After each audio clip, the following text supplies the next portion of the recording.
be sitting in. All right. Thank you, Chief. Thank you, everyone. Okay, great. So everyone on? Yes, we're good. Okay, welcome to the 5th Ask the Chief. This one's the Global Forum, the Global Edition. Let's see, I think that, I guess we'll just go ahead and start out and just see who has a question off the top of their head that they'd like to ask, or just one that you plan to ask.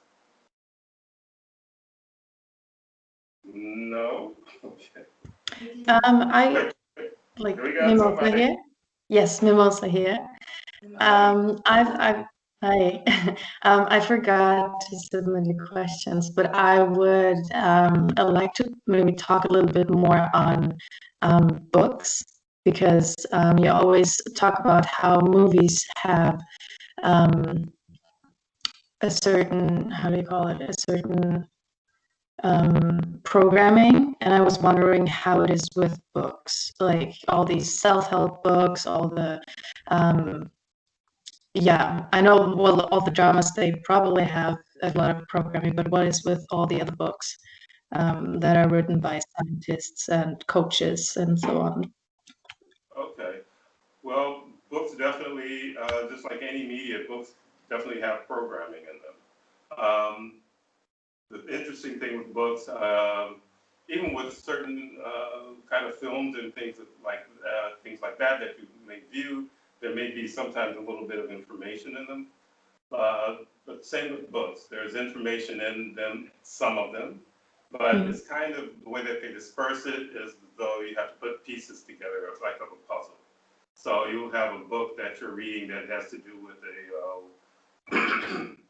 let's see, Taoism or something like that, and they give you a certain amount of information, nothing that's ever going to get you to true enlightenment.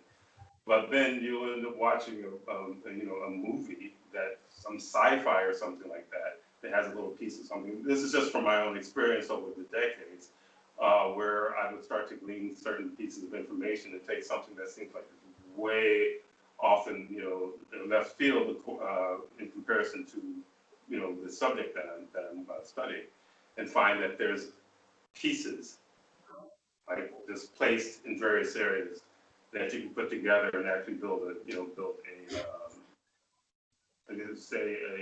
picture with it of what's really going on. Again, none of these things have to do with you becoming enlightened.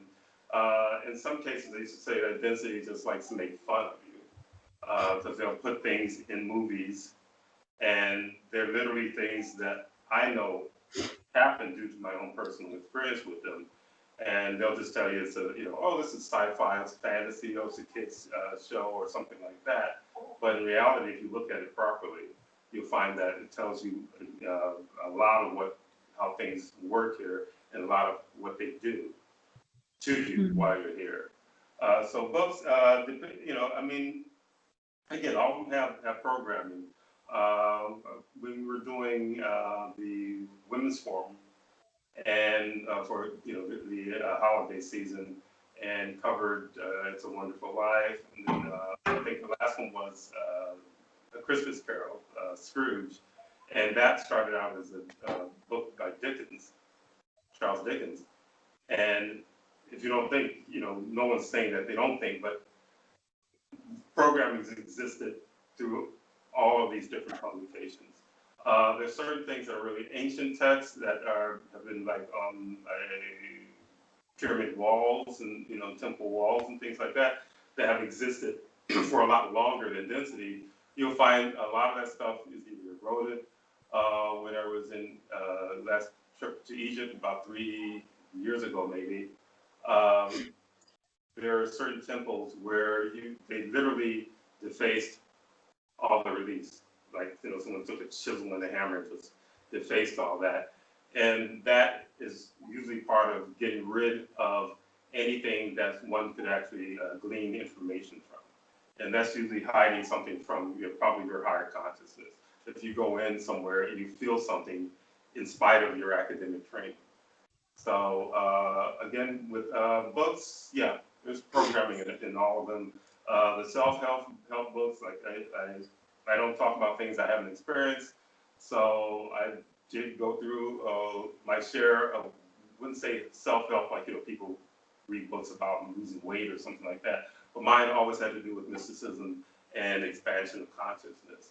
And through all that research and then all this discussion with people who were involved in it, I found that it fell really, really short of anything that resembled enlightenment to me. And then found that the things that were coming up inside of me, coming into my mind, personal experiences through, if you've had out-of-body experiences, sleep paralysis, and so on. If you can calm yourself in the midst of that, you actually start to glean some information, real information. So books, again, are basically part of the program.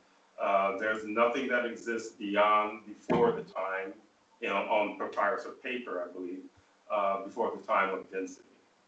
So anything that they're feeding to you, even if it's certain types of artifacts, it has to do with their interpretation and basically keeping you from really understanding this realm that you're existing in.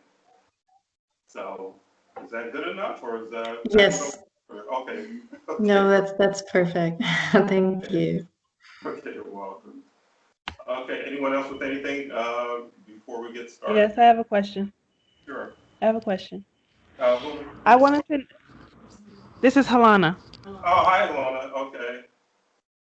Terrific. I have a question about. I have a question about DNA tests to find out about a person's ancestry. Do you, in your opinion, is that a useful thing to do? Because I am thinking if our purpose here is to become more like consciousness, to to envelop more of the characteristics of consciousness, then are DNA tests useful? Not really, because in essence, if you're talking about it as a consciousness, you're moving from one expression to another expression as a consciousness, which means that your genetic makeup or genetic strain will be very, very different from the next expression, unless you're coming back, which does happen. People come back into the same families.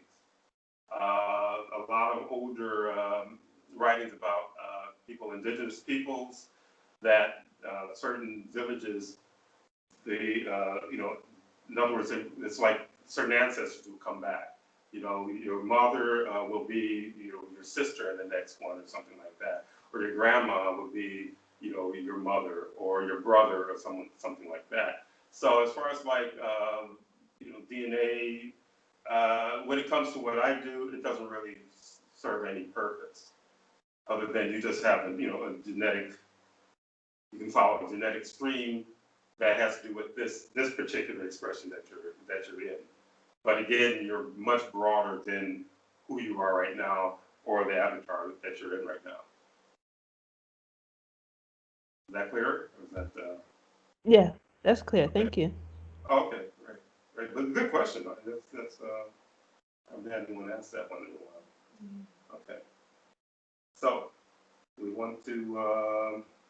Well, I think with that, unless someone else wants have something to add, or to a question that they want to ask, we'll get to. I guess we'll start with a little bit of trivial questions that have been submitted in the past. And what do we have on our first? Oh, well, first we have, I've heard that the moon is an artificial satellite. Is that true, Chief? Oh, okay. Yeah. There's been individuals who have written about the moon being an artificial satellite. Also, some ancient folklore, one in particular from the Zulu people, who talk about the moon being the great egg, and that it's hollow inside. And recently, I guess it was some Russian explorers or something like that, or whatever the researchers. I say recently, probably maybe 10 years ago or so or more, where they found that the moon didn't just defied any logic as to how it rotated around the planet. The fact that there's a dark side, which means that there's one side that's facing constantly the planet, and it doesn't spin like a regular so-called heavenly body. It's just this is on as though it's on a tether or something, or it's magnetically focused, and we're getting an impact from that. So it's like a magnetic focus on Gaia, and whatever the magnetism is, it keeps it at a certain distance, but it always just rotates. And when with one side facing the Earth. And when you see full moon, quarter moon, so on and so forth, that has to do with the position of the sun, behind the Earth, as to when you get these different moods, shades of the moon, or stages or phases of the moon. So we can definitely muscle test on that to find the accuracy. But in my research, I found that moon is an artificial satellite, just like the text from the Zulu people and some of the other research. And I think it was something they had done, they claimed they did, like shot a warhead, and somebody might have read this some years ago, and hit the surface of the moon, supposedly hit the surface of the moon, and it rang like a bell for quite a long time, maybe about a half hour or something like that. I'm not sure if that's really true. Could be some dense entity nonsense, just to have to do with maybe, I don't know if they're usurping it, or maybe they're trying to instill fear in the populace of what is it then, and so on and so forth, and all these these sci-fi movies of aliens coming and destroying, all that that business.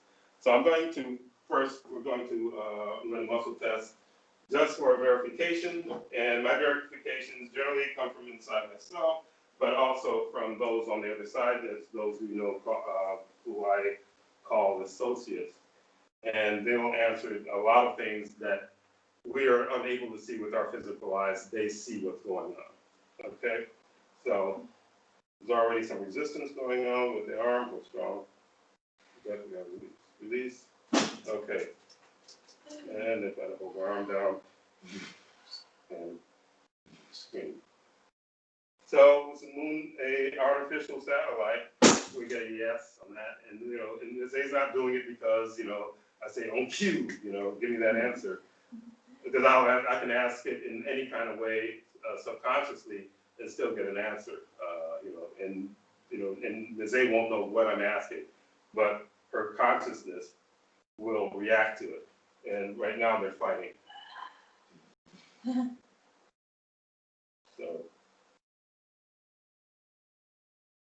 I don't know who supposedly sent this warhead. Did they ever do that? And I got a no.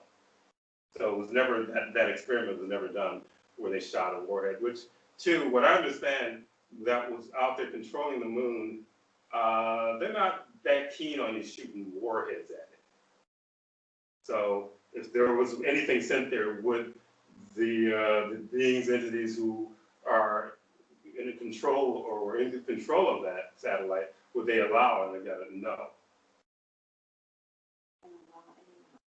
Would they? Well, it's a good question. Would they allow anyone on Earth to set foot on there without their permission? You got a no. Has anyone on Earth ever set foot on the moon? I get a no. Okay. Anyone ever orbit the moon? I get a yes. Okay. So got a yes on that. Landings? No. Well, okay. Well, I don't know how many. I read a ton load of stuff on all kinds of things that aren't mainstream. And there was definitely a period, even from the 1969, I guess, when supposed to be the first moon landing happened, that there were people who were saying that they didn't, that it didn't happen, and a strong contingency. And it kind of tapered off over the decades, but there was a strong contingency that didn't believe that it happened. They thought that the government was jerking them around. And in reality, was the government jerking people around? They had yes on that. And sorry, everyone. That one seems to spark some annoyance with them. they put too much stock in their secrets. Yeah, they like their secrets. So, well, I don't know. Anyone curious to go a little further? How about Mars?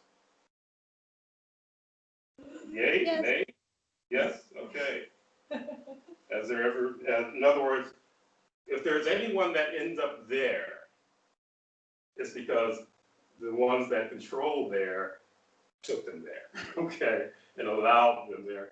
And none of this NASA stuff is really real, is what I'm getting. So is there a Mars rover? And they say no. If anything, I remember years ago someone was talking about, again, someone they call conspiracy theorists were talking about the Mars rover actually driving around in this area in Nevada called the Valley of Fire. I don't know if anybody's ever been there. Have anyone, ever been to the Valley of Fire? You can say yes if you have. Well, the Valley of Fire is red. All the sand is red, the rocks are red, and it looks like, the depiction of Mars. So we're getting that there's a lot of the footage and things that are shooting. They're shooting in that particular area, like the Valley of Fire. We got a yes on that. So a lot of what they do with this, space travel, I mean, they do the orbiting of the planet. That is definitely, something that happens and is happening. But as far as like, going to distant planets and so on and so forth, that is primarily staged. And that's just to keep all the food ignorant. So there's a hierarchy in this world that knows what's going on. And that's kind of like that pyramid where, the ones at the top, they know more of what's going on than the ones at the bottom. But it sounds like someone's going to ask me a question. No? Okay. So with Mars, that's basically, again, fake, but the reality of the matter is that there's activity on Mars, and that activity is primarily those who I talk about that are behind the system that work on this planet. Are there any humans on Mars? This is just a question because this is them upset about getting information again.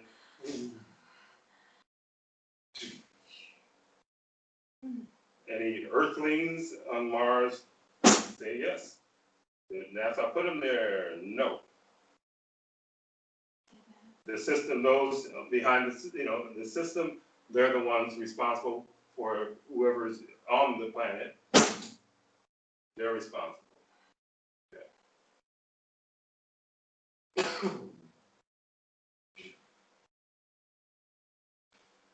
Okay.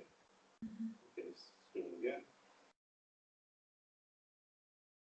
I don't know if anyone's, there's this moon, I guess Mars has a few moons that orbit around it. One is Phobos. For some reason, they have this real Jones for Phobos. And let's see, if I haven't asked this question, see if Phobos is a natural satellite around Mars. Said it's natural, but it's something that was pulled into orbit around Mars. Okay, that's interesting. So going back when talking about things being pulled into orbit, the ancient texts have talked about the moon being pulled into orbit around Gaia, around the Earth. And that one, I definitely, I know from my own experience, and that one, you're going to get a yes on that as well. There's something else that's coming up. Also having to do with the magnetic directional, I guess, it's not, I guess it's a pull enough to where, the moon doesn't come any closer than it's supposed to the Earth. But if you notice that, and this is common knowledge about the tides having to do with the moon, you're familiar with that? That the tides have to do with, how the tides go in and out, have to do with the moon. Water conducts energy. So water conducts energy. it's very, very energetic. Logic will tell you, if you, standing in water and the electrical wire drops over there, it's going to go all the way through that water and hit you. So it conducts energy, and a certain type of energy and a certain type of vibration.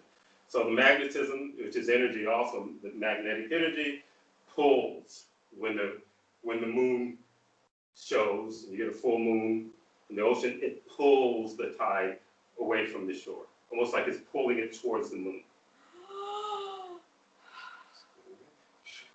Again, so also how it affects people, and there's been a lot written about that over the years, that one of the statistics they used to keep track of in New York City had to do with how much crime would happen around the full moon.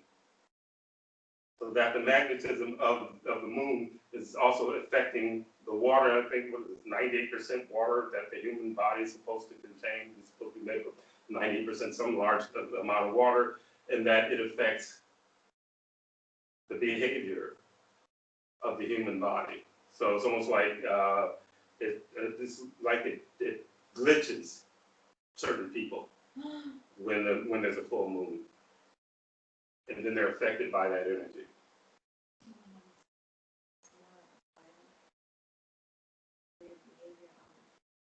Okay, just for verification, whether there's more violent behavior during the full moons and not, we get a yes. And again, that I was reading that stuff when I was a kid, that they were keeping these statistics. So usually it would be as far as maybe 2 to 3 days before full moon, and then a couple of days after in that period, and then it would peak right at the full moon. And actually, you can find those statistics online, I'm quite sure. Just Google it. So with me, I'm just putting pieces together of things. So we're, New York City's keeping, statistics on violence around full moon, but then I'm looking at what is the moon anyway. And that's been the case with a number of people doing research. What is the moon anyway? And the moon is a satellite. And it does, if it controls, causes people to glitch at a full moon, how is it affecting the planet in general? Just the fact that it's orbiting. So there are stories about moon being pulled into orbit. This one was from Africa as well. They pulled into orbit and causing a shift on the planet and causing floods and things of this sort as well. And I've had some clients who had what came up, and then in their own mind they saw themselves in a certain period of time and seeing something going on having to do with the moon and seeing a major wave just come, and that's their last memory, which means that when they got hit by that, that was the end of their life in that time. Okay. So what, do we have something to say?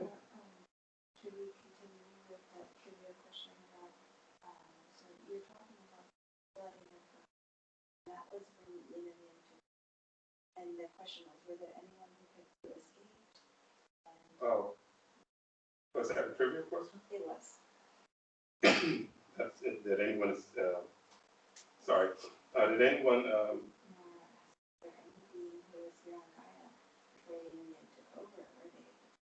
Oh, okay. The question is, were there any individuals on the planet before density took over the planet? And I'm going to hold on for a second. I got a lot of coming up. Excuse me.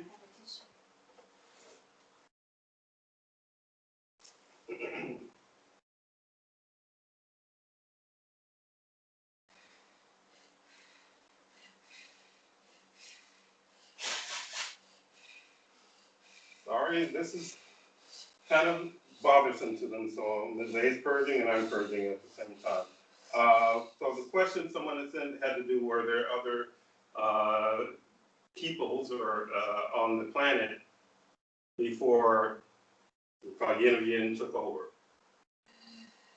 And I've been through this one, and yes, there were a group that was here before Yin, and several groups from the same solar system. And that solar system was Sirius B. Again.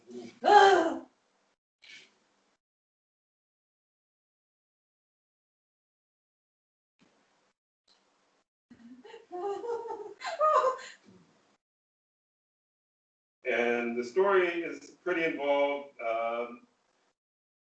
At this particular point in time, it may seem like too way out for certain people's ability to really just like really accept it. So I'm not even going to approach that part of it.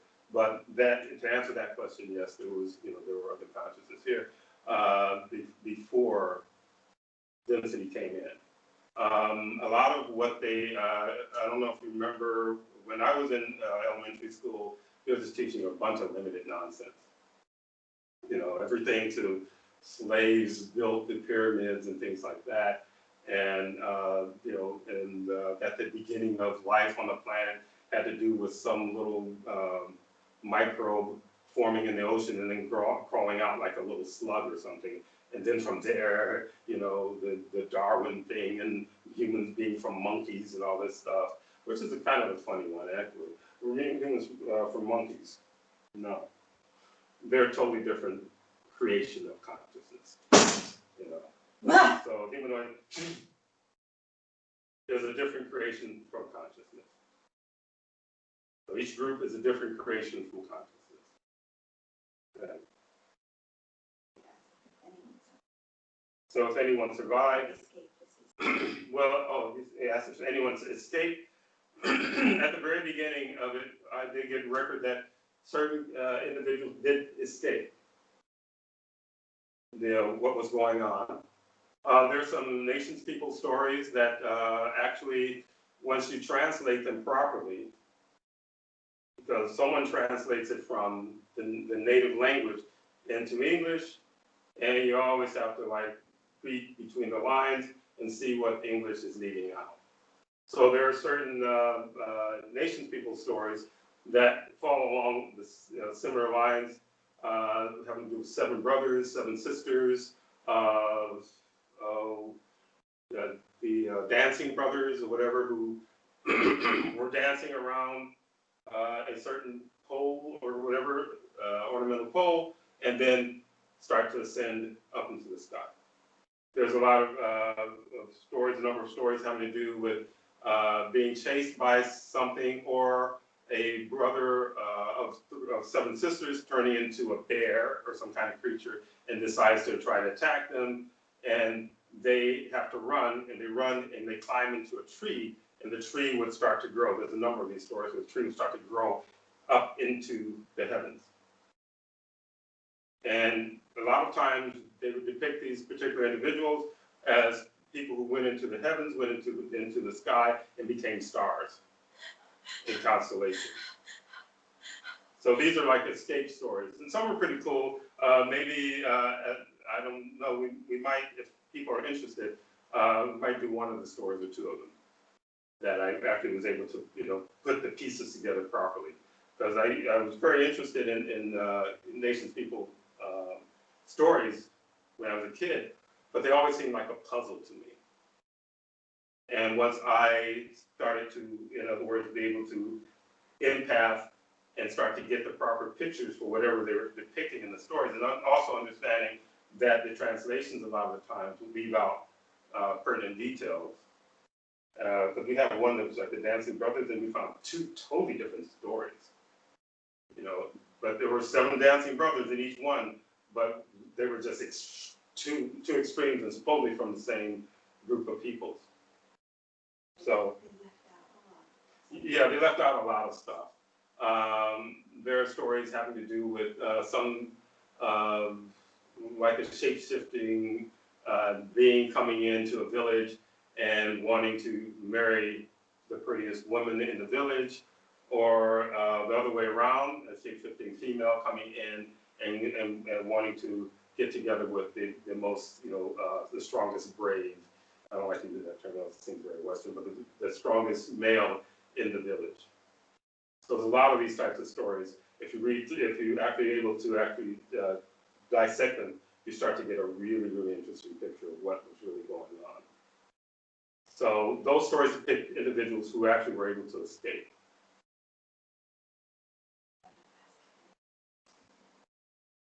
Which story? Well, if you're interested in it for the women's forum, we can actually do that, because the women's forum is coming up next week. So anyone that's interested, we can get a yes or a verbal yes or eh.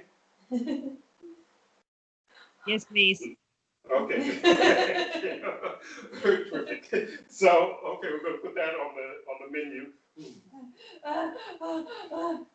Yeah, apparently this, even though they're trivial, what I call trivial, because it doesn't really have a whole lot to do with Neo Shamanism, but to tell you the truth, in a sense, when we talk about a certain type of history, it does have something to do with Neo Shamanism and why I look at things the way I look at them.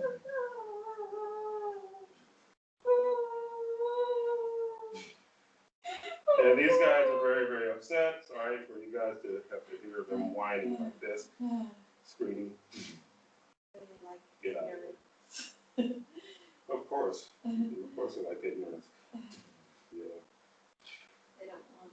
So anyway, again, as far as like, I did touch a little bit having to do with Mars. There's other information having to do with this actually being a dead solar system. And that the only thing that actually is, has something going on in this solar system is Earth. And regardless as to whether those have seen certain, like crafts sitting in the rings of Saturn, they're actually there. There's a book, I think I might have mentioned, a guy written some years ago talking about an actual station where he had been taken. And then about 8 years ago, there was something where they were talking about this large blip or this large mass that was in one of the rings of Saturn. And this is literally goes along with this guy's book that was written back in 1985.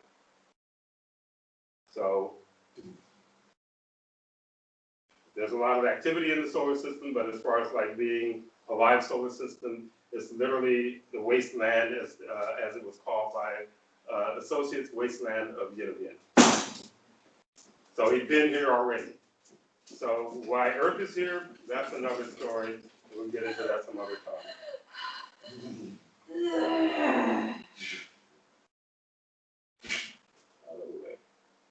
So anything having to do with any other planets, we can just question if you have any curiosity. Because a lot of them, I've dealt with the moon issue, I've dealt a bit with the Mars issue, and sometimes that has to do with it coming up in people's sessions. But as far as any of the other planets, and and so on and so forth, any other questions having to do with that, feel free to ask. Now, then we're going to move on to the next question. If you want to sit up, or can you? A second.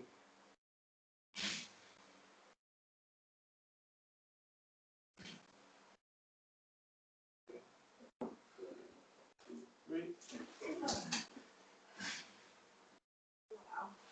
Sometimes when I FF for a while, I feel like I'm sinking. Yeah, well, you're very well protected, so I don't think you're sinking into a hole and disappearing. Okay. We have this second. Okay. So then after that we can continue with regular questions, or Yeah. So was there another follow-up? Was that the two? Well, there was another one after that, but I don't know if you. Well, just tell me what that Oh, it was. was about the Mayan civilization. Oh, the Mayan civilization. Mm-hmm. That was interesting. I looked into that one. You're ready for more torment. Okay. Okay, protective screening again. Protective screening. Okay. They just hate information. They just hate information. This was a question someone had sent in having to do with the Mayan civilization. I think it had to do with whether they really existed or not. Yeah, did they exist? Where did they go? Or where did they go? I think was it. What was interesting, screening again. when I looked into it, I got that the Mayan civilization, there is no such thing. Except for that, right? There's no such thing, but, because I used to wonder what was the difference between the Mayans and the Aztecs. Well, they said the Aztecs existed. Mayans didn't exist. So, depending on where you get the information, has to do with, truthfulness of it or not. And I guarantee you, most that you read here in this world is a lot of hooey, because it serves, it serves someone else's agenda. And for you to know what their agenda is makes you kind of unruly food. And they don't want your mind to actually expand in a way where you actually can start to have more control over how you navigate this nonsense in this world. So the agenda spirit because it never really existed. Again, we talk about Series B, very responsible for the things that's pyramids, and all these pyramids and a lot of ancient structures on the planet are the result of Series B constructing. So the Aztecs, did the Aztecs build any of the pyramids? No, but they adopted them from the Series B, who were literally those who were left on the planet were literally annihilated and segued into this feeding farm. In other words, their consciousness was segued into other avatars as part of the feeding. So that's why certain cultures went in and destroyed the elders and shamans, so that they can basically separate wherever they were trying to defeat from their sense of their belonging, universal belonging.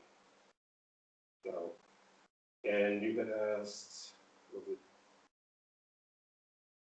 right, Olmecs is interesting. Because one of the things having to do with South America, the Olmecs were there before the Aztecs. And I don't know if you know these huge heads that they, sculptures that they found down there. Those things are so freaking old. They're probably around the same age like the pyramids. And Olmecs, of course, from Series B also. So. And there's some other thing that they found within the last 10 years also, which was kind of interesting to me because they only dole out, the system only doles out what it wants to dole out. So they can't really control people as well as they'd like to. So individuals start to do research. And I'm sorry I don't have the name of this ruin. It's in South America also, where it's very angular. This granite or the stone from these structures are very angular, but they're ruins just the same. Some of the parts of it have fallen over, but they're so angular that they've done their researches. The researchers looked into this stuff and found that there's nothing that can cut that type of stone that clean. Also, holes bore all the way through one end of it to the other. And again, their research said there's no tools that could actually bore that clean of hole all the way through that type of material. So obviously there were some ones who have the ability to do this and build these things and create these things. When I was in Egypt about 3 years ago, there's this area called the dinner plate, which is a really ancient item that's round, looks like a well, covering for a well, but it's pretty huge. And if you sit on it, you feel a certain pulse of energy.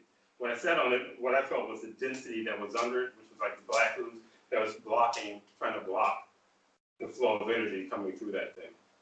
So it was used by those who were here before for means of either just moving from one place to another. Generally, when you talk about moving from one place to another, before the density showed up, one place to another meant another galaxy, another star system. You can move from one star system to another. So when you're not in your physical human vehicle, and you happen to be able to have just a clean out of body, you can actually go really far into the universe. And I've had that happen a few times when I was just trying to escape the density that would come and torment me when they put me into a sleep paralysis. So I was able to figure out once I started getting to that vibration that boom, I jump out and shoot off. And I would shoot off, other, places on the planet.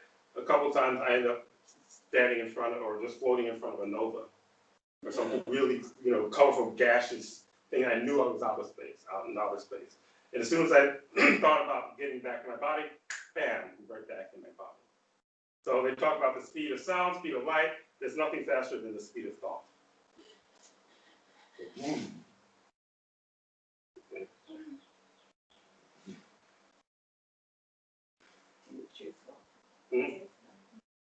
Yeah, well, we'll normally do this in front of a group of people talking about this subject matter. So this is kind of a first.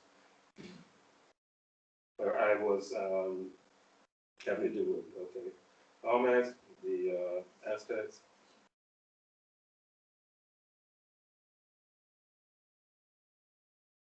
Oh, who were you talking about, the other beings?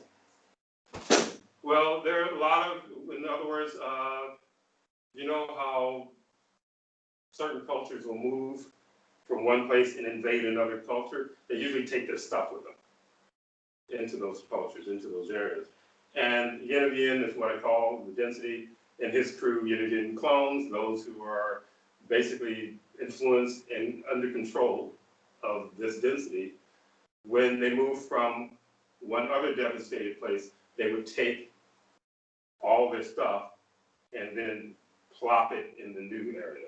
So the majority of the genetics on this planet are implants or taken from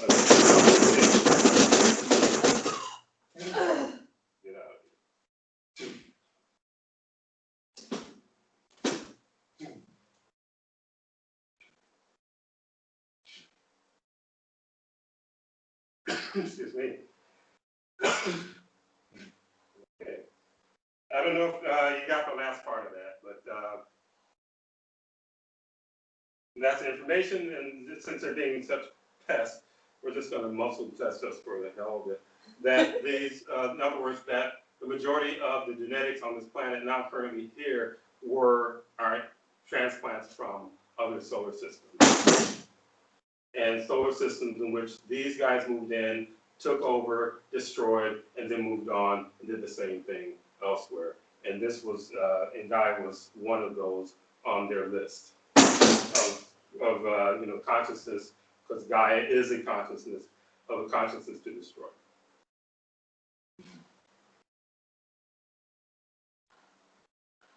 Okay.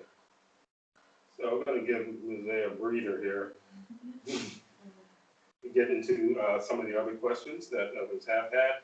I think we're going to conclude the trivial, even though it doesn't seem to be as trivial now I'm getting into it. It does really equate with what I talked about having to do with Neo Shamanism and just basically understanding what existence is and what's really going on and has been going on in this realm and what you've been deprived of. Okay. Okay. All right. 1, 3. It felt like density was right. They don't want people to know that they're being deprived of anything. Yeah, they are crying because they don't want anyone to know they're being deprived. Only time a person will not understand that they're being deprived is that they're so inundated and they're so under the control of density. And man, I'm sorry, my sinuses are running because of this. Okay.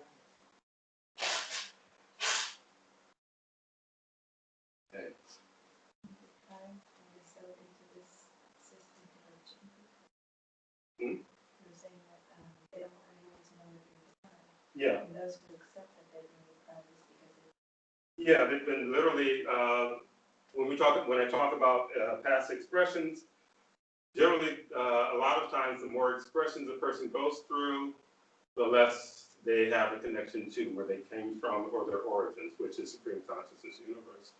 So they will be the ones that you'll maybe, suggest something to, that has to do with what I'm talking about, and they'll just flat out and just, I don't believe that. And they have no basis on their disbelief. But they'll generally want you to, some want you to prove to them that what you're saying is true. And in return, I said, prove to me what I'm saying is not true. And don't start to give me a bunch of books that someone pulled out of the rectum and had you immersed in as proof of anything. It's literally individuals who will even talk in terms of religious texts and so on and so forth, Bible and whatever. They say, well, you have to have faith in something that has not proved to you that it's real. So, what's the difference between their sense of what they believe and what you've come to believe?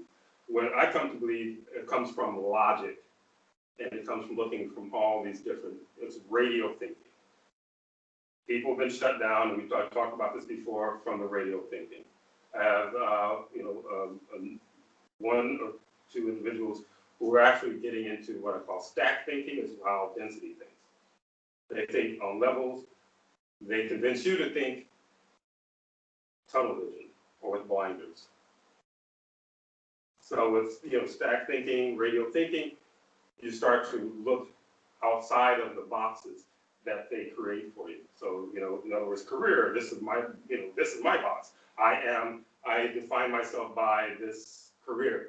I define myself by, this group. I define myself by this family. I define, so on and so forth in this country. All designed to basically keep people from actually interacting in a way that would be constructive and enlightening to one another. So.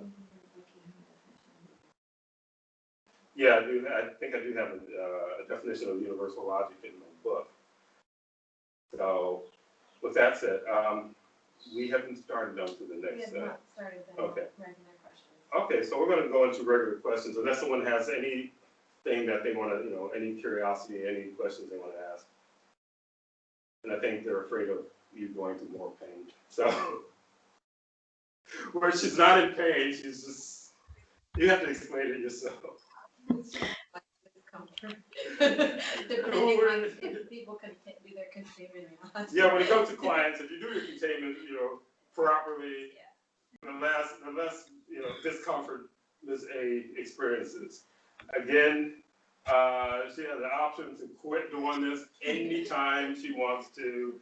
And it wasn't like it was my decision to, but I appreciate everything that she's done and the fact that she's, allowed this special ability that she has to be utilized for what I consider a very good and very powerful movement. So, I did teach you how to do it. But again, it's like certain other individuals who are tapping into their empath abilities. And I say you need training, because some will like, I'm empathing, and then it's like running naked into a burning house, thinking that you're invincible, when in reality, you're all of a sudden you're starting to sense things on the other side, and you need to learn exactly what you're sensing. And then how to control your energy, to control your empath abilities. Okay. Chief? Yes. Mimosa here. I have a question regarding the thinking out of the box and thinking out of I am this, I am that. How is it when we interact with other people and then they ask us things about us, or they introduced us and being like, oh, this is Mimosa, she's doing this and that, or when I introduce myself as this person in this certain box, how does it interfere with my radial thinking? But because the more I say I am this, but try to think out of the box, does it put me a step back if I constantly introduce myself to people as the person in this box? Or how would you recommend to deal with that? Thinking out of the box, but still having to introduce yourself within the box. Very good question. And for me, you should see yourself at this point, you've joined the movement, now you're an agent. And you're interacting with the infected. And I know that there's movies where, see zombie movies or something like that. Someone rubs the smell of the zombie on them, and then they can walk through the zombies, enough so that they can't smell that they're human. So when people, it's having the awareness that the majority of people are infected. And for you to get from point A to point wherever you need to get or want to get, having to do with financial, taking care of yourself financially and so on, you literally have to realize that you are playing, you are acting. You're putting on a performance like an agent. So when they have someone infiltrate, even these cop shows, someone infiltrates, a criminal organization, that person has to pretend that they're part, they're that kind of person that can, belong in that organization. You're already here, you're on the planet, you got your, your avatar, you're suited up. All it is in your mind, understanding that stealth, that you have to be stealthy. And through that, they can sit there and introduce you as, Mimosa the artist or whatever, or Mimosa, the dentist, all they want. But you know that you're more than Mimosa the dentist or Mimosa the artist. Mm. So when they ask you who you are, I said, well, I'm not going to tell them I am of supreme consciousness, I am an expansive, consciousness, because that's not their program. It's like, this does not compute. She's weird. Get away from her. Yeah, So exactly. you're going to say, oh, well, this is what I went to, school to study, and this is what I do. So you don't have to say, this is what I am. Say, oh, this is what I do. I mean, I'm Right, so arrogant to say, this is one of the things I do when I have my business. This is one of the things I do. And they accepted that. Or they'll say, well, what else do you do? Well, you can just say, no, this is what I do. We don't need to go any deeper. And when people are starting to ask you, you kind of get that kind of interesting energy from them, and they start to look at you a certain way, be aware that that's their density trying to dig. And trying to dig more information out, just to find out what, is she, is she an implant? Is she like, a spy for, Shamanism, So really it's about stealth. It's, again, as long as you know here who you are and what you're striving for, who cares what what these guys think? Because they're all contaminated. You're going to, if you run into someone who's somewhere near how you're thinking, they'll let you know. And then even then, you're going to have to be very careful as to how much information. It's like taking these really short steps towards one another, so that again, everyone has attachments. You don't know, there's a number of people whose attachments are like riding a wild bronco. They're trying to pull them back, but they still end up finding their way to me. Because that part of them is more hungry than the things that are trying to hold them back. So again, it's about basically being stealthy. You don't have to, as long as you know who you are, they're not going to convince you that you're less than what you are. And one thing I like to say is that once enlightened, you can never be unenlightened. So whatever level of enlightenment you're on, no one can take that away from you. And even if you decide you don't want to be that enlightened because, it's kind of difficult, you're already there. So the only next step is to move to the next level up. And after you get to a certain point, you're going to look back and you're going to, I'm glad I'm out of that. So is that good enough, or? Yeah, that's great. Thank you. Okay, you're welcome. All right. So if anyone has a question, or we can move on. Oh, okay. There's a question about pendulum dowsing. And Nizay's going to get the pendulum as a means to get information. And pendulums are very, very tricky. I don't use them for information because they're too easily manipulated. So I want to do, finger muscle testing. When you're learning how to finger muscle test, you will, in other words, I tell you to just muscle test on food and things like that. so you tend to get more of an accurate reading. And once you get, comfortable with that and you get used to doing that, then you can move on to, muscle testing and trying to get other information. Some of my clients are already asking other, questions about other things, and sometimes they're on, sometimes they're off, and they'll ask me, just for verification. And it's just that, it takes a lot of practice to do it. It's like anything else. But once you get it down, you get to the point, even sometimes I get to the point where I feel that something's trying to dogpile because of whatever I'm talking about. Like what happened with Miss A, talking about these what was considered to be trivial questions, and then she's getting this reaction because she taps into them, and they can't disconnect their emotions from Miss A when she taps into them. So there's times when I can feel it. I'm muscle testing about something, and I can just feel that there's something trying to mess with that. So I'm not going to rely on that muscle test. Or I will either come in and I will say if she's available, I will use her arm instead, because I'm a very apt practitioner when it comes to applied kinesiology. I can get the proper information out of any person that's lying on the table. And even then, there are things that will come up and will lie through someone on the table. And usually, 9 times out of 10, I catch it immediately.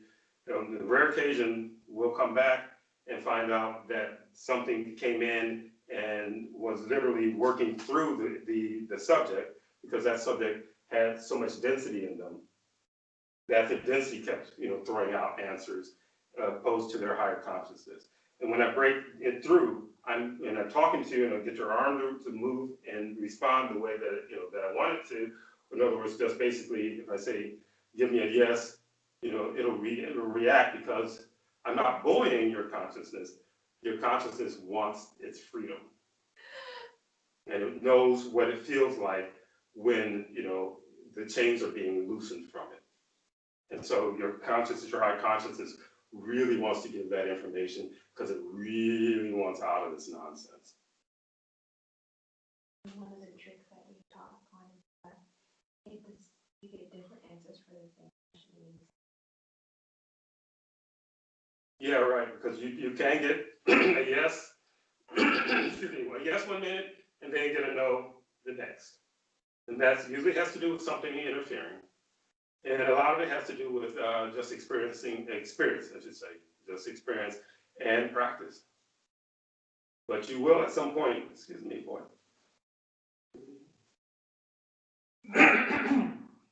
You will at some point get to to a point where you can actually feel what's going on, or even certain thoughts that will just, you don't want to do that. If you ever get something that says, you don't need to do containment, you don't want to do that.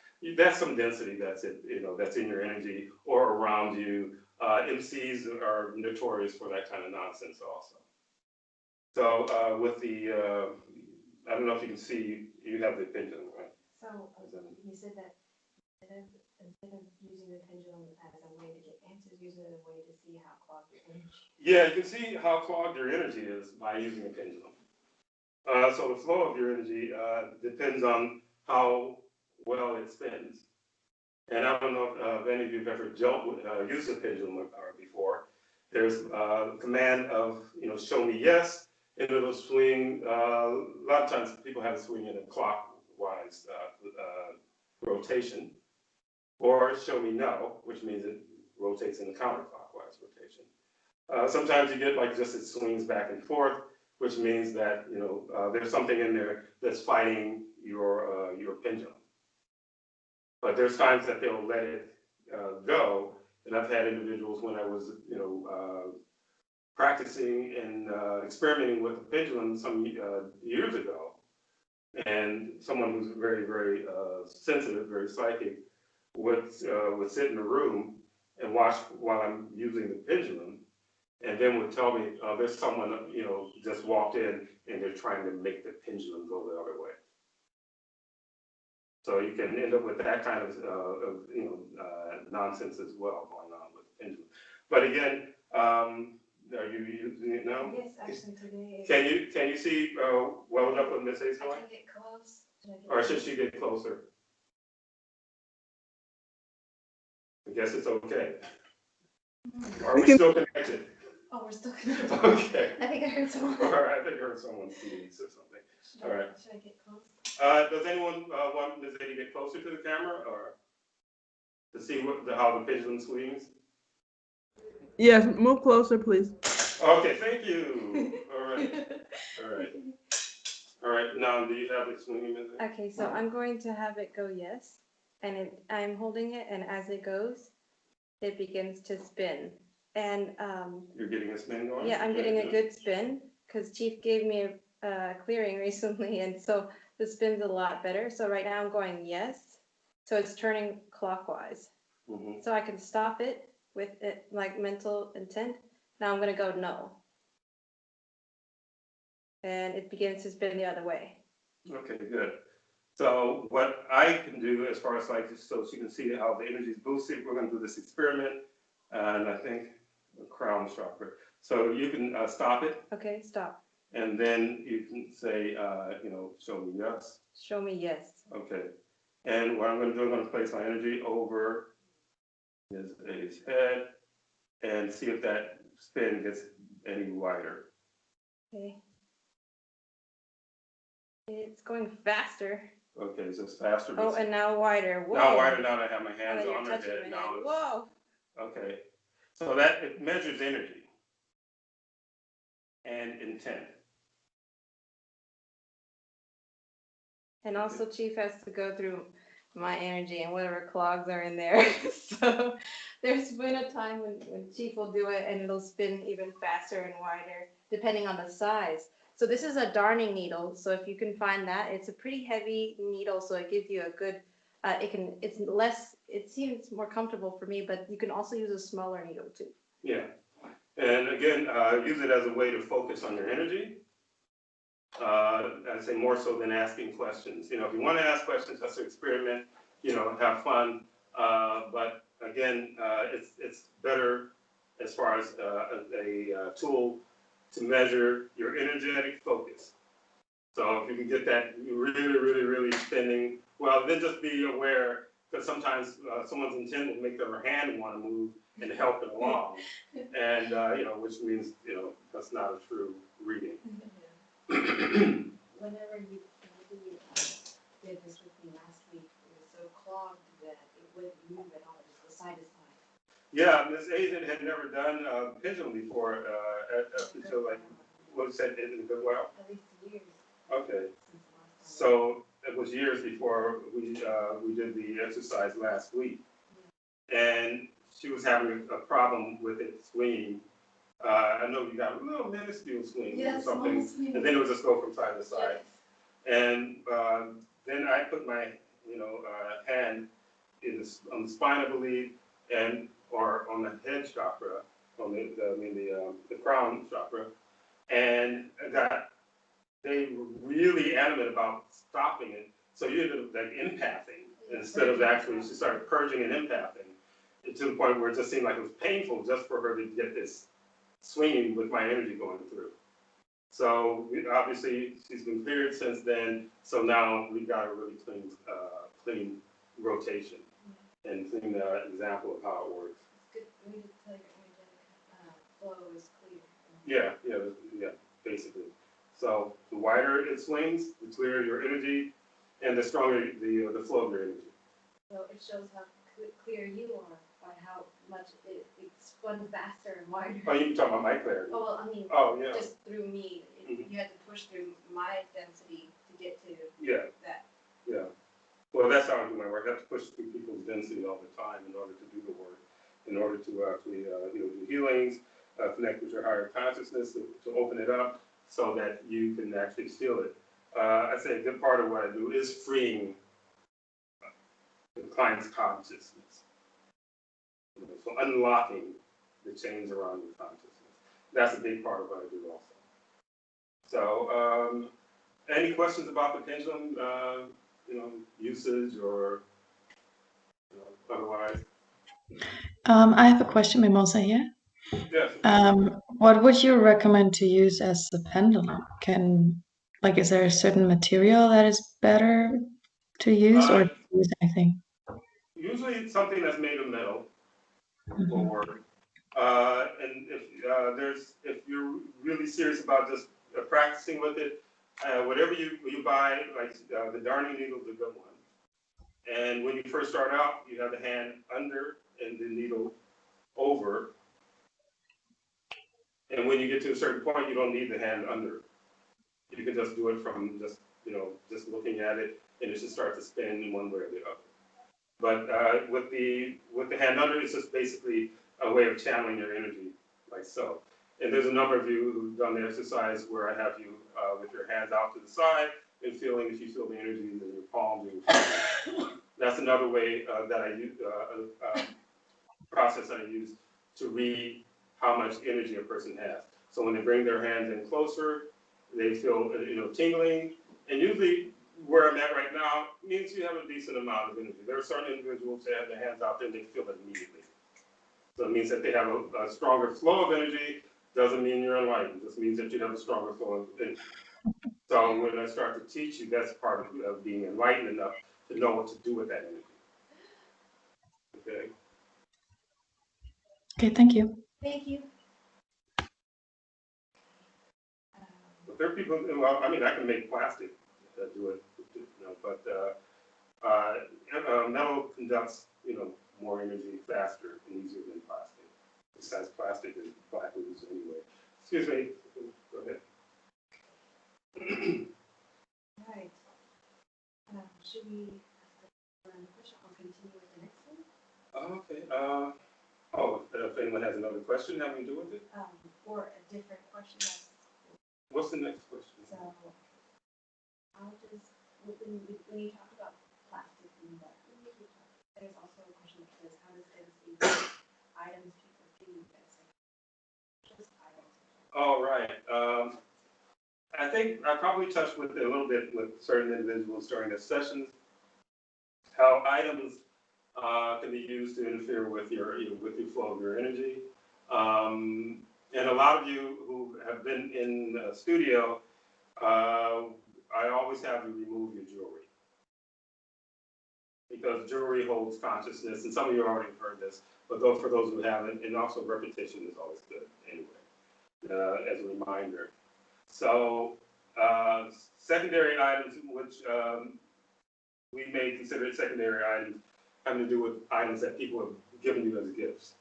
But any of them can be secondary items. It's like if you go to to an antique place and you buy jewelry, which I would really tell you not to buy any antique stuff, unless you want to spend a lot of time clearing it.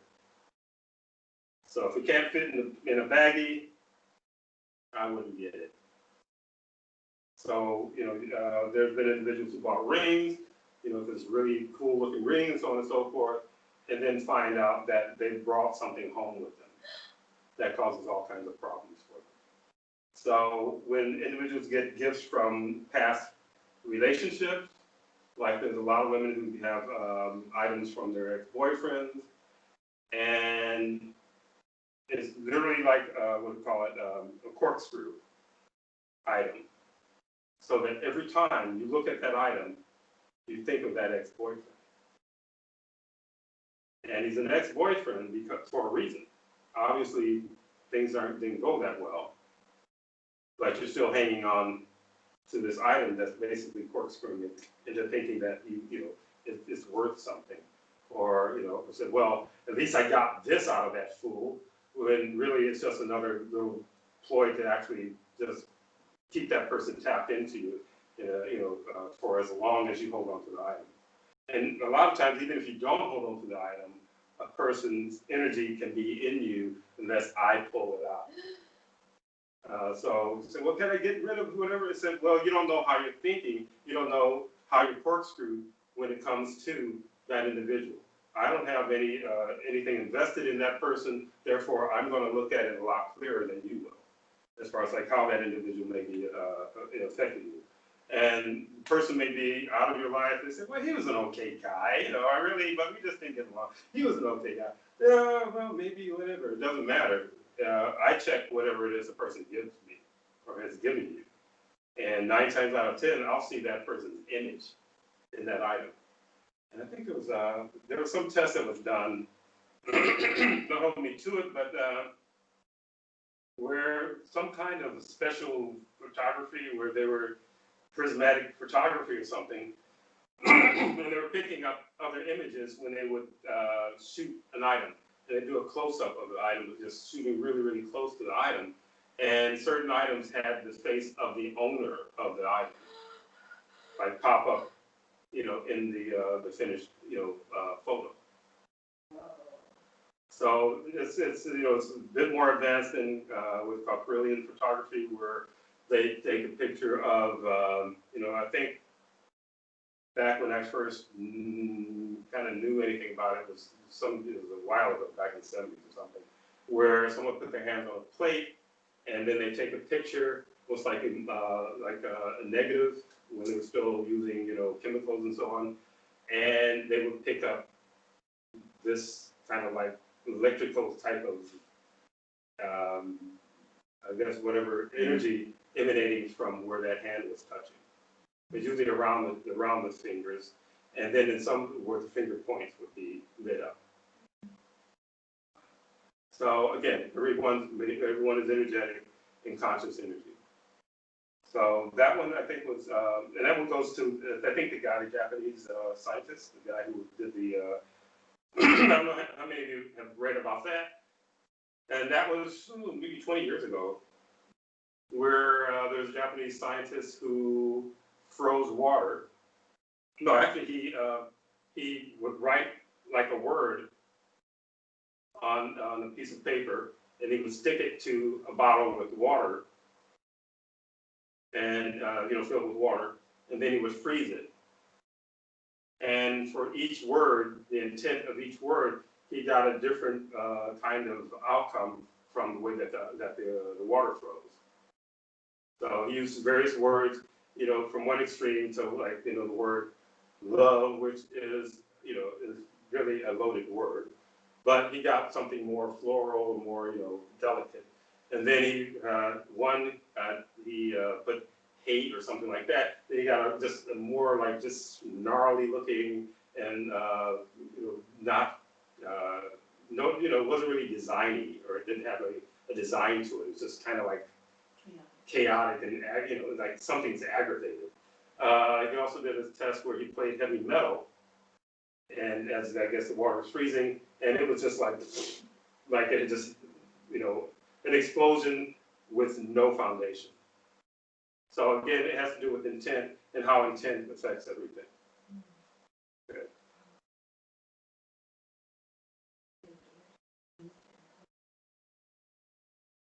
Yeah, well, again, going back to the item, the gift. Excuse me, boy, I am really strong today. All right. There are individuals who give you items on purpose with the purpose of tapping into your energy, into your essence, or to manipulate you into controlling you, influencing you into doing things. So there will be individuals who will buy you an expensive gift, and you just say, "Wow, this person's really generous." But if you tune into and you're learning what I'm teaching you, you're going to tap in, excuse me, into those individuals in a different way, where you're going to be able to read, or really just pay attention to your first impression of that person. But some people just have just like, I'm not really comfortable with that individual. There's something up with that person. And then they show up and go, ta-da, boom, look at that new iPhone. And then all of a sudden, well, maybe it's not so bad after all. Or maybe she's not so bad after all. So they'll influence you with something very visual, or something that's considered to be expensive, like jewelry, or any type of item that would seem to be a pricey item. And that is literally that person putting a corkscrew into your energy. So there's been occasions, I'm quite sure there may be a number of you who've had individuals, maybe even the family, who will buy you something really expensive, as an adult or whatever. Or even sometimes when you're a kid, your parents use that to keep you under control. You know, I won't get you this bike unless you get, all A's, in school. I won't do this unless you do that. When it comes to when you're an adult, people will do that as a means where, they'll give you an item and then they'll come with some difficult favor that they want you to do for them.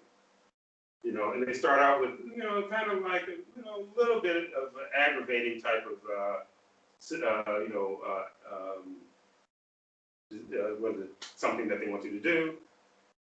And you'll think, well, the person's been really generous. They gave you that really nice whatever, and then you'll go ahead and do whatever this thing that the person wants you to do, asks you to do. But you will notice over time, the things that they will ask you to do will get more and more and more invasive. And that's one way of also telling what's the intent. Because they'll sit there, I'm just being a nice person, I'm just, I pay attention to energy, intent. I don't pay attention to what people tell me. So I have had, certain clients come and, I might have mentioned before, and they won't be forthcoming with what's going on with them because for some reason their density wants them to test me or something, which is a waste of the client's time, really. So they won't tell me certain things, and I'll know that there's something else going on. But because of them blocking in that way, it's hard for me to lead them into understanding something that their minds are not really prepared to understand right off the bat. If that makes any sense. But we were, had to do with items that and how people will control you through the items and manipulate you through items. I feel that that's reasonably clear. Fair enough. Okay. Anyone have any questions having to do with anything like that, or even just sharing your own experience? That's okay if you don't want to. All right. So we're gonna move. All right. So we talked about how items are used as a way to claim someone or own someone, and it says you talked about that one of the problems with relationships is the desire for ownership or claim. Oh yeah, Can you expound on this, Chief? Yeah, I don't know if you've heard it. I think they said it loud enough about the owning when it comes to relationships, and individuals will talk about relationships. I said in this realm, the relationships are not designed to last. This is basically another way of something getting its essence out of you, and out of the couple. Well, they won't want me to answer that one. Repeat that question if you don't mind. Yeah. You've talked about that one of the problems with relationships. Okay, thank you very much. Okay, that's good. Okay. Yeah, that literally, and they're trying to block it again. That in relationship, too often, if not all the time, in most cases, all the time, I guess. Except in my situations, I had a hard time with certain past relationships because I refused to own the person. So how a lot of relationships start, and they start really young with the romantic this and that. I have to have that person, I have to have that woman, or woman, I have to have that guy, whatever. And they don't really know the person, but it starts out with a desire to own. So that's one of the major issues around relationship. And, and don't be embarrassed if that was something that you bought into in the past, because it goes totally against the consciousness universal expression to own any other consciousness. We're all free consciousness to do and to go where we want to go and do what we want to do, as long as we don't interfere with the trajectory of another consciousness. So if I want to run around in the field buck naked, and that's, I'm enjoying myself, I don't need company and try to get other people, hey, do the same thing. That's my expression. And if people are just worried enough, they might think you're crazy, they stay away from you, which is kind of cool.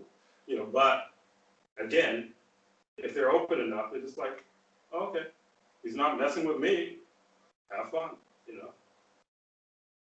So when it comes to, again, with relationship, a lot of folks have been trained into thinking that he's mine or she's mine, or they belong to me, or she belongs to me. Now with the Khalil Gibran thing, I'm going to do that this one, or we're going to do? It had to do with the poem. It had to do with because when it goes to ownership, also there's a great poem by a poet Khalil Gibran. I don't know if anyone knows about him, and it was a pretty reasonably known poem back in, I guess, for some decades ago.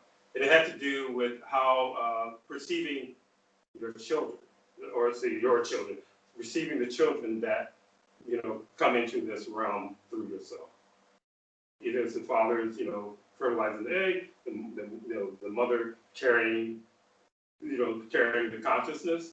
But he had a really interesting poem, and so you have it? Yes, I do. So Ms. A is going to read this, and any thoughts, after we read it, welcome just to, put your input in. I almost would love for you to put your input in. So, okay. It says, your children are not your children, and they are the sons and daughters of life's longing for itself. They come through you, but not from you, and though they are with you, yet they belong not to you. You may give them your affection, but not your thoughts, for they have thoughts of their own. You may house their bodies, but not their souls, for their souls dwell in the house of tomorrow, which you cannot visit, not even in your dreams. Is that the one? That's it? Yeah, so that's basically it. Has anyone heard this poem before? I can't see what's going on the screen because we have to turn it back. So we can't really see who's, no or yes? No, I haven't heard it, but I really liked it because it's something I'm dealing with a lot at the moment, as you know, with Marley. Yeah. So we've taken her out of school, and I'm trying to be very aware the whole time that my genetic. There's Marley. There's Marley, Jeanette, but that we are consciousness. So now when anyone tries to say to her, are you a little boy or are you a little girl, she will say to them, I'm of supreme consciousness. But everyone just laughs at her and goes, what a weird little child. So we can, but yes. Can I just walk away and it's like, yes, walk away. There we go. See, contained. But no, I really like that poem. Thank you. Well, it reminds me a little bit of Mimosa's, a question about people defining, are you, what do you do, or introducing you as this or that, and so on and so forth.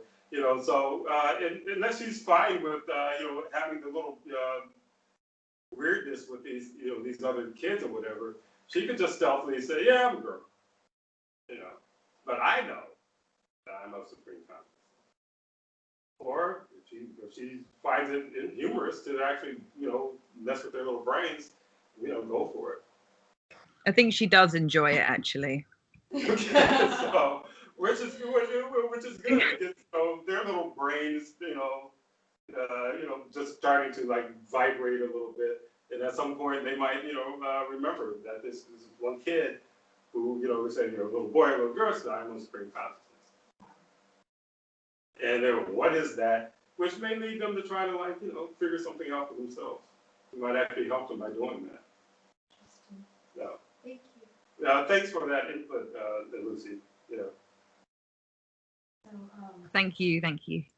Okay, well, So after that, in relationship to this quote that you had and read, the question was, how does the concept of focusing on what you want apply to relationships in terms of claiming others or visualizing yourself with someone? Yeah, I think I touched on it in a different way. It might have been the West Coast forum, where people focusing. It might have been the last one. I'm not sure, but anyway, repetition is not bad. And where you're focusing on, on an objective, and how it affects, in other words, Darren, how do you put it in? Okay, let me read it. Because in the end, it had to do with involving other people in your focus. in the thing that you want to do. And if it involves, well, that's okay, because I think I'll just take it from there. So if it involves some other person that you have an idea, this person will be really good for that position. And you have it planned before you even ask that person, So there's situations which happen a lot, and a lot of times they happen in relationships, husband and wife situations where a person, everybody's supposed to expand. That's just the way in consciousness universe is. You're supposed to expand.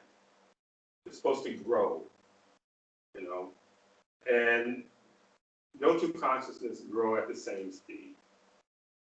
So if you're making plans involving someone else, you really just have to understand that it would be more important for you to have plans that involve just yourself.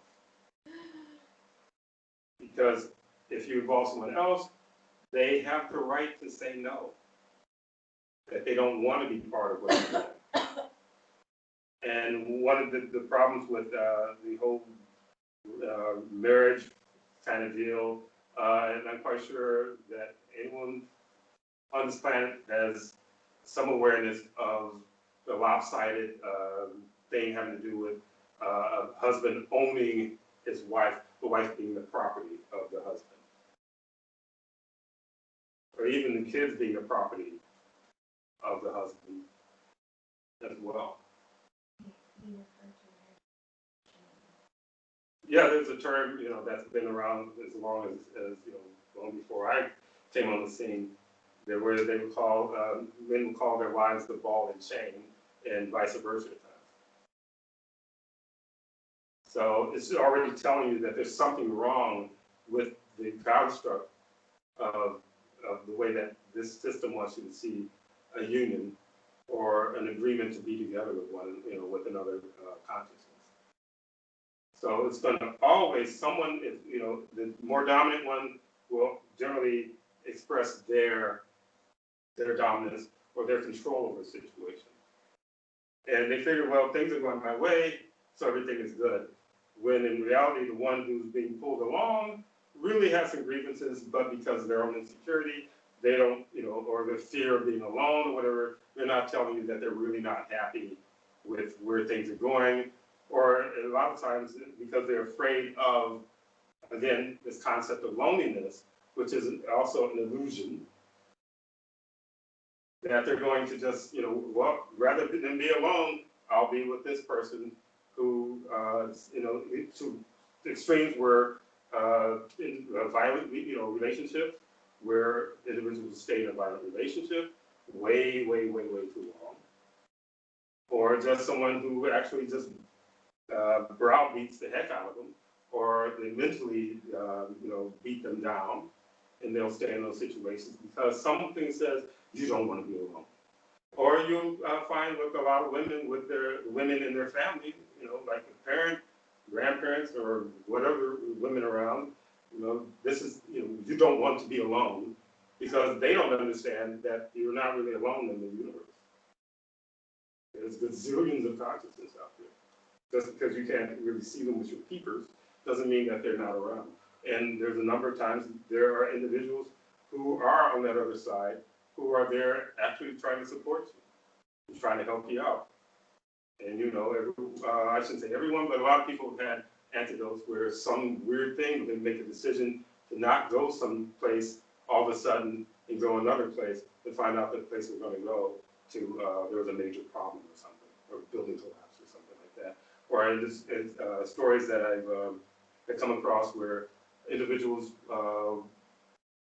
were goaded into taking a little bit more time than they should have to get to the airport, and then they don't make their plane, and then the plane crashes. So there's a lot of those types of antidotes. And those have to do with someone usually around you that's trying to, keep you, sorry, this is weird. Someone trying to keep you, I guess, say, in the game longer. So, okay. So that's a good segue into the concept of miracles. Oh, Because concept of sometimes miracles. you, like you said like things tagging along in your life, and they'll give that credit to Jesus. Oh, right. Yeah, that was kind of funny, the last West Coast Forum. Yeah, West Coast Forum kind of started out on religion, and it wasn't the participants' plan to, create this, this little drama that happened for a hot minute. But it had to do with some very legitimate stuff happening around religion. And when it comes to, Ms. Ava's, the next question has to do with miracles and people's concept of what a miracle is. Sometimes what an individual considers to be a miracle is something that a consciousness is supposed to be able to do anyway, when they're unimpeded and they're not blocked and clogged. So the density will use this, as Ms. A had experiences when she was in the church cult, where they would do some kind of thing where they, grow a person's hand back or something like that. Or you said even experience where they make your, one of your legs grow longer, in that particular, setting. Yeah. Which means, again, it's not a miracle. It's something that's natural to supreme consciousness universe.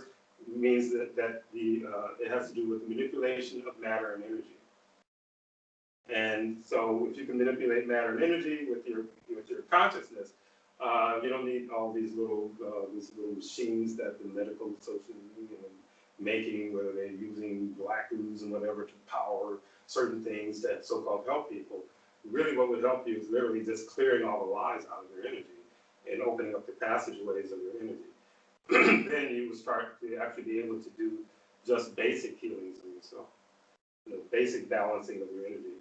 So what they would do in these churches, they would, and some of these evangelist tents, what I found with the church that you were involved with, that the majority was fake, but there were some that literally where they reserved the real show to pull in people into the church so that they could feed off their essence. And usually the density knows how to manipulate matter and energy. Illusions that people will see are orchestrated from the other side. Things that, where someone will see one person standing, I think we might have touched on this before, there's a room with, I'd say 5 people, but there's a 6th person that one of the people, can see that's just standing there amongst the crowd. And then you say, well, who's the guy with the red jacket? And they're talking, what guy with the red jacket? And they'll still look. I have family members who can do this stuff. And they'll look, and that person will still be there. And sometimes the thing is really, goofy, dense, and trying to be funny, where they know that you see them because of the reaction, and then they'll just smile at you. And that's just a form of trying to creep you out.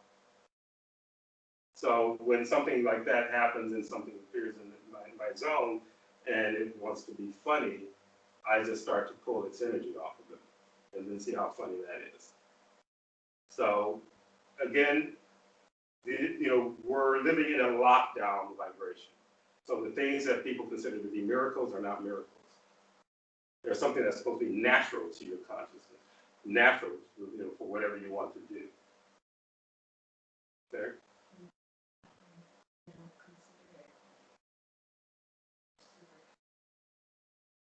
Yeah, right. Well, yeah, it's kind of funny because there was an issue around superpowers or something last month, which I mean, it brought up. I like the fact that there were people who were just like, oh, really, superpowers? What do you plan on using your superpower for? Or again, why would whatever this consciousness is that's supposed to give you superpowers? Why would he give a loaded gun to a 2-year-old? So even with, darn it, I kind of went 2 different directions at the same time. There were plenty of people online that were like, yeah, I'm gonna get superpowers, I'm gonna kill all those inventors. Yeah, right. Yeah, there were people who, I get superpowers, I'm gonna kill all the people that looked at me, cross-eyed. Like, now, are these the kind of individuals that you want to have superpowers? Because, maybe it's somebody, maybe he's a jerk. And maybe that's why people look at him cross-eyed. you know. But again, when it comes back to, the concept of miracles, they use it in church, and then they want to give the credit to Jesus Christ or something, you know. So there's some things that I've done where, you guys go, oh, something amazing or whatever. And I would say, look, whatever the person's belief system is, if they want to believe whatever religion, what do I have to say with your freedom to believe in what you want to believe in? But if you're interacting with me, don't give credit, and I've had that happen in the past a couple times, don't give credit to Jesus Christ for what I do, or some other entity, or Ganesh, or so on and so forth. Yeah, because apparently Jesus wasn't working before you showed up in my studio, and Ganesh wasn't working before you showed up in my studio. And multivitamins. So that's a joke. About vitamins, they start to lose their potency as soon as they're packaged. So depending on how long the vitamins are in the store, which by the time it's in there for about a week, it's already lost most of its potency. So that's just because you brought up the vitamin thing. Well, we had some clients give their credit away to vegan eating. Credit away right, to vegan right. eating or to multivitamins. Yeah, for some reason they're doing all this stuff, and then I'm working on them, and then all of a sudden, it's my vegan diet, or I'm trying. There was a guy who had flat feet, flatter than a duck, all his life. I was working on him, and then he started getting an arch in his feet, and I said, "Oh, you're starting to form an arch because I'm bringing balance, and that balance has to do with how you want to perceive yourself, your intent." He said, "Oh yeah, it's the new vitamins or the new something that I'm taking. That's why." I said, "Well, how about we don't have any sessions for several months and then see how far it goes." By the time he came back, he said, "Oh, well, yeah, because of your work, I'm getting your arch, because the arch stopped growing after he stopped seeing me." So it's, for me, I like the little humble thing, and I find that in this realm, humble doesn't go very far.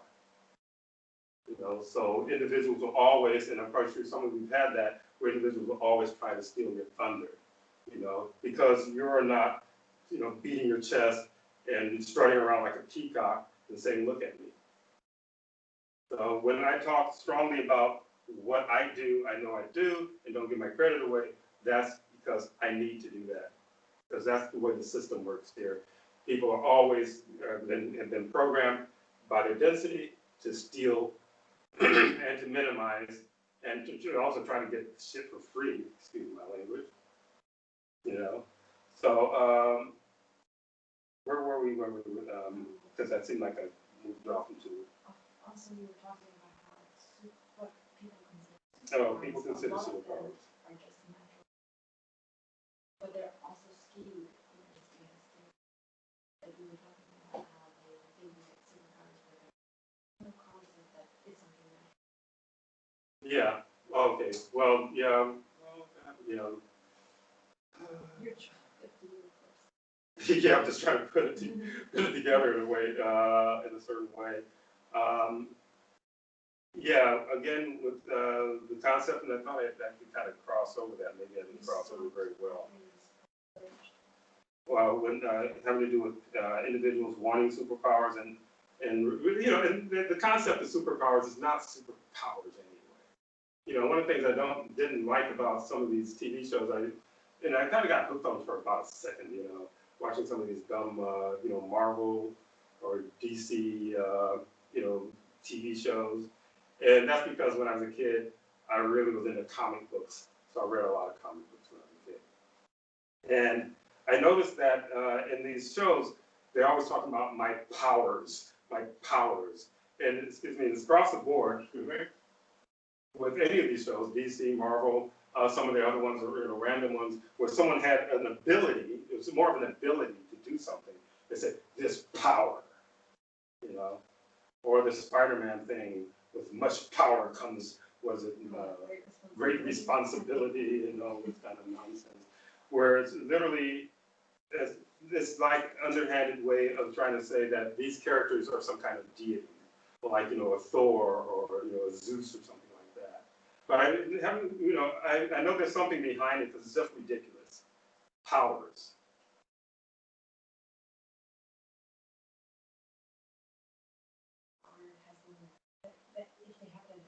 Oh, right.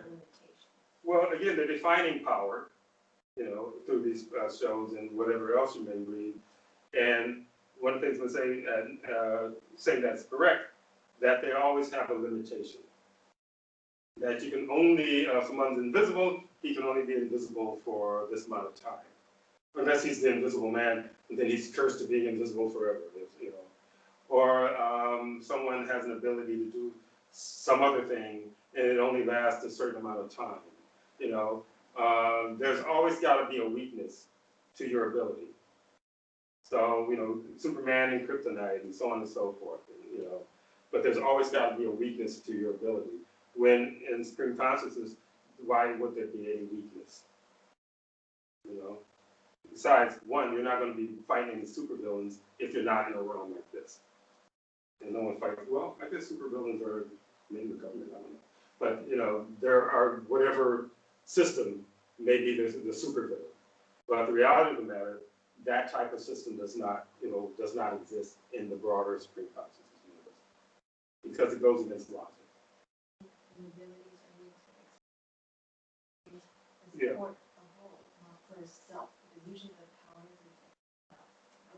Yes, you want to go ahead and repeat it while I clear my sinuses. Sorry. So, a lot of times you'll see on movies, like especially the Marvel movies, it's always about, there's like some characters that their powers are like, it's all for yourself. And then there's people who their powers are like, I dedicate myself to the world. So it's like total opposites. So sometimes they try to put that on Chief. You must be dedicating yourself to the world, right, Chief? Because you have this big power. They think like a movie. Yeah, they won't okay it with me, right past me, but then they'll run and tell everyone who I am, and that, he doesn't need any resources.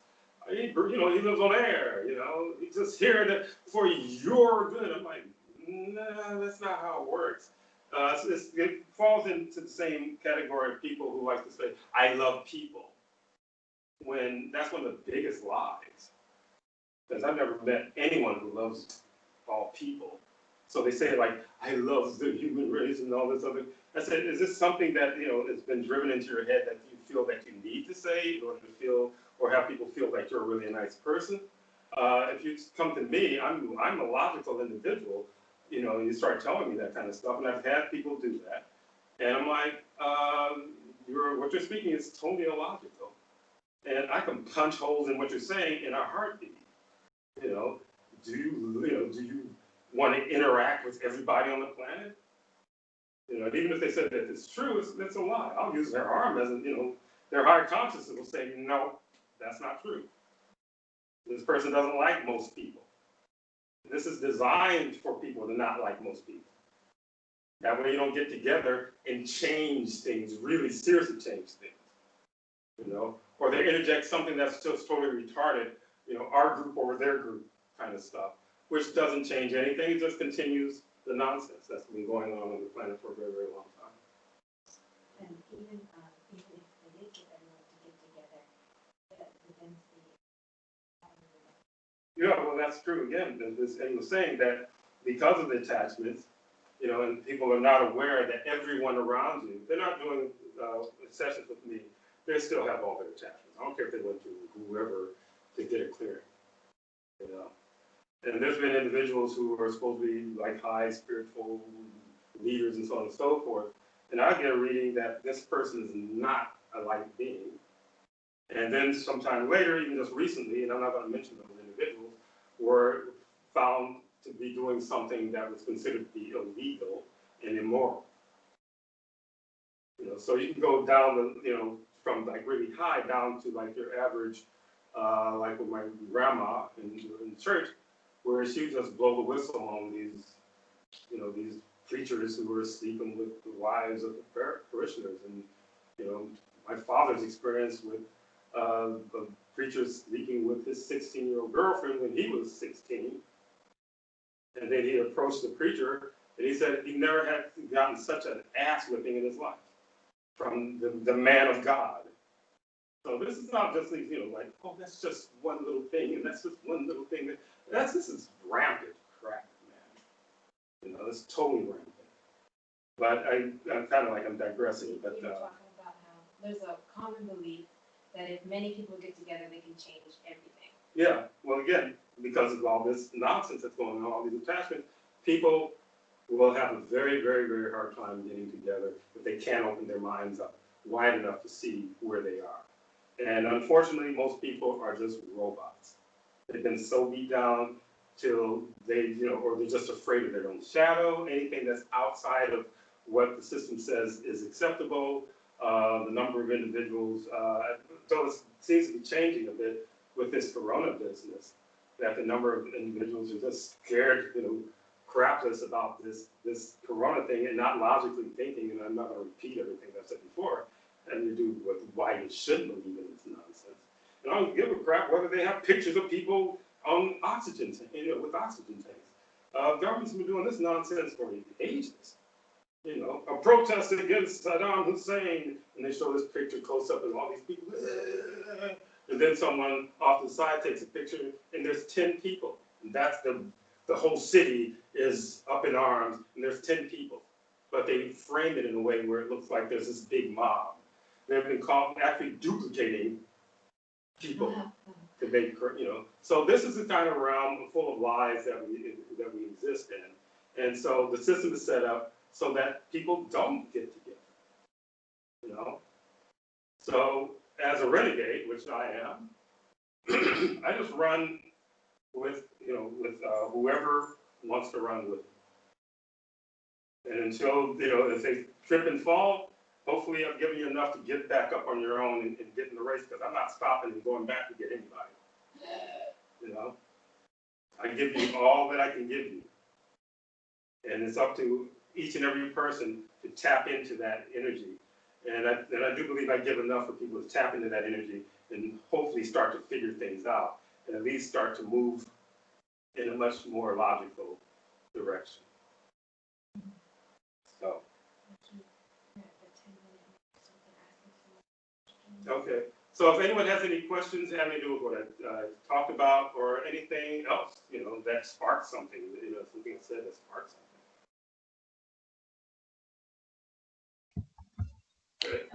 I have a question, Chief. Sure.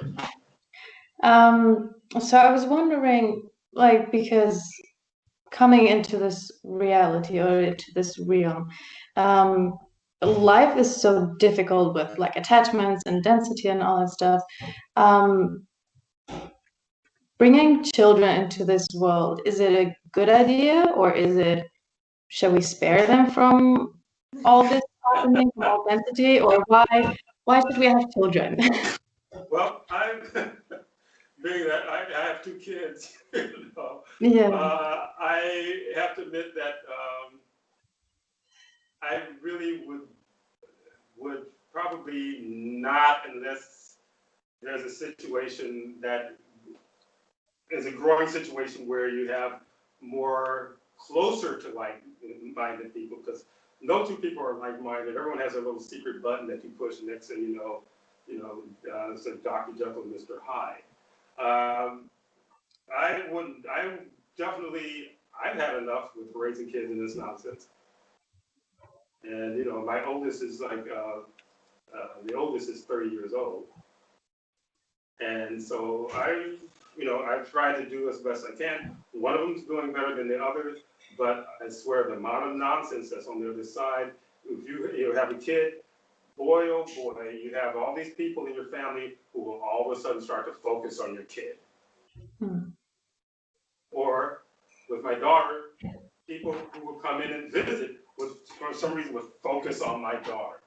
And I'm not saying mine as an ownership, but the daughter would get all this focus, which means that your job is really kind of 24/7,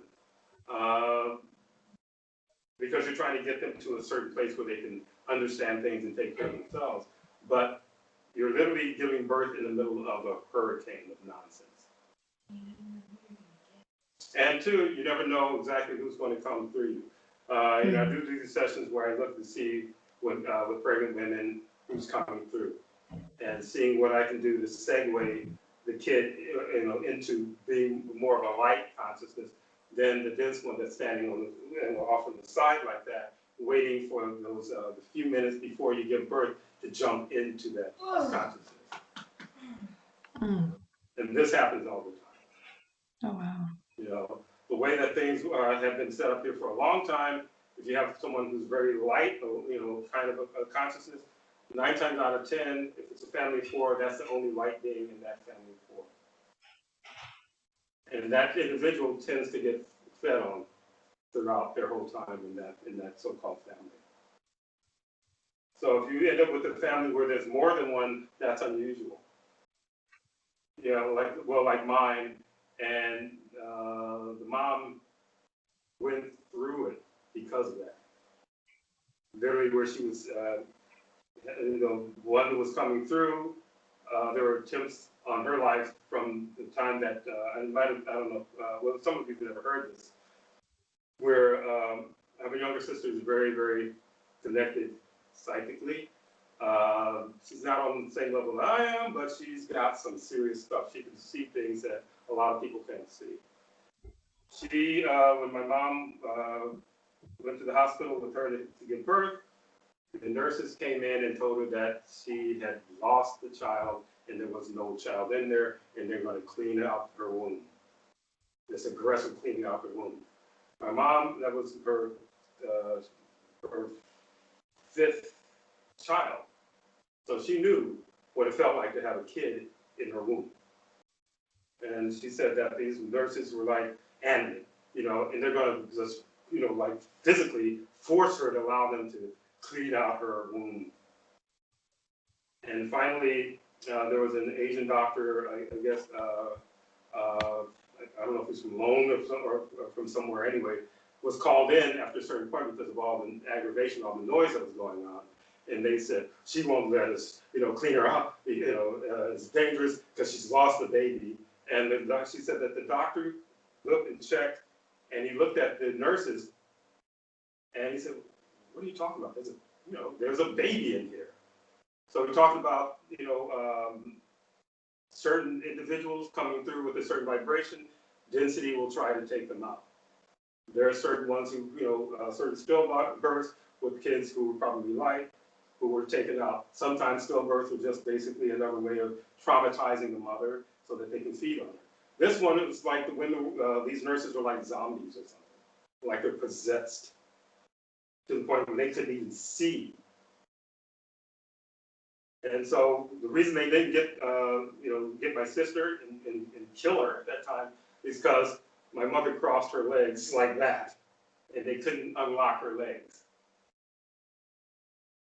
We'll talk about the strength of women's legs. Yeah. So anyway, so after that, she, the same sister, now we're not over, are we? Okay. The same sister, as an infant, was living in Chicago in a tenement, in a basement apartment, and she gets bitten in the face by a rat.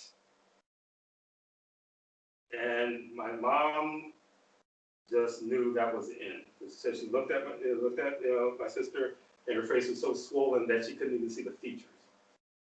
And she's trying everything she could, and so on and so forth. You know, probably doing prayer or whatever she was doing, but she never said anything about prayer though. But she said she was trying all these things to do. And says for some reason, when she just felt like, you know, all was lost, all of a sudden the swelling started going down, but it affected her eyesight for the rest. You know, she's still around, but it affected her eyesight, so that she, her physical eyesight, she, you know, had a hard time reading, so she had these thick glasses. But when she took the glasses off, she could see spirits walking around in the house and wherever else she was. So we're talking about density screwing things up. They're literally trying to bump her off. They enhance an ability. So this gets longer. The story gets longer, but you know, I think I'll end that, you know, end it right there. But that has to do, you know, when I talk about children coming in, you're really bringing them into a war zone, you know. And again, for me personally, I wouldn't do it again. Not with the way things are here, you know. And where things are going, I just think that there's going to be more need to focus, you know, on yourself. And one of our one of our clients who spoke, she knows how it is with her child because we've had to deal with things attacking the child. You know, more than a few times. Do you mind if I say, yeah? Yeah, go ahead. They both know Marley glitches, attachments jumping her all the time, and it's not her. And the things we see and the things we experience, yeah, wow. And Chief and Miss A help so much, but it's a constant, especially when I'm trying to focus on myself so much and keep progressing myself. Then at the same time with my husband, who's also trying, and my daughter, it's a lot. It is a lot. So these two help me so much, because at times I'm like, I feel dogpiled that I'm trying to focus on all of these things, and then you have family focusing on you so much, and programming and everything. It's a lot. Yeah. Yeah, that's exactly what I'm saying. You know, you have a child, and all of a sudden there's all this focus from all these different people, and sometimes it's bizarre who focuses on your kid the most.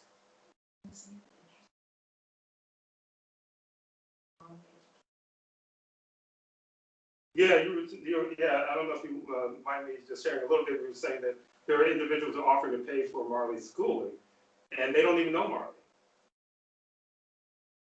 That's correct. They cried as well. They turned up at our house.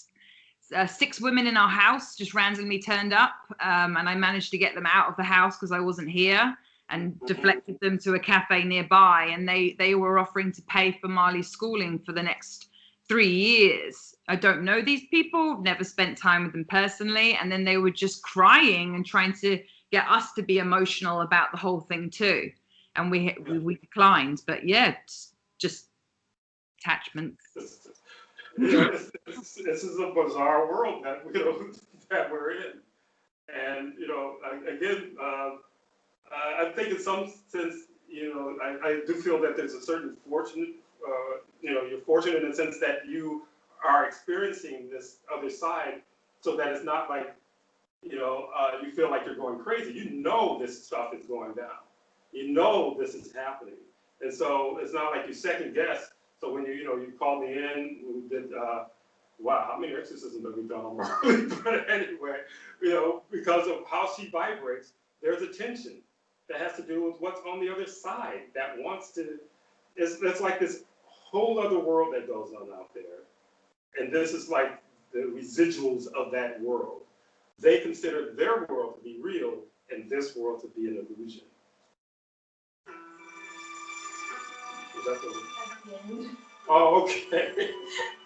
Anyway, I guess aptly so, we decided to end it with some music instead of like this ringing going on. But anyone have any questions before we go? Okay. All right. Then again, thank you so much for joining the forum. And okay. We hope to see you next week at the Women's Forum for those of you who can join. And thank you for submitting all your questions and for all your participation today. Thank you. Thank you. Thank you so much. Thank you. You're welcome. Thank and have you. a good one. Bye-bye. Bye. Goodbye, guys.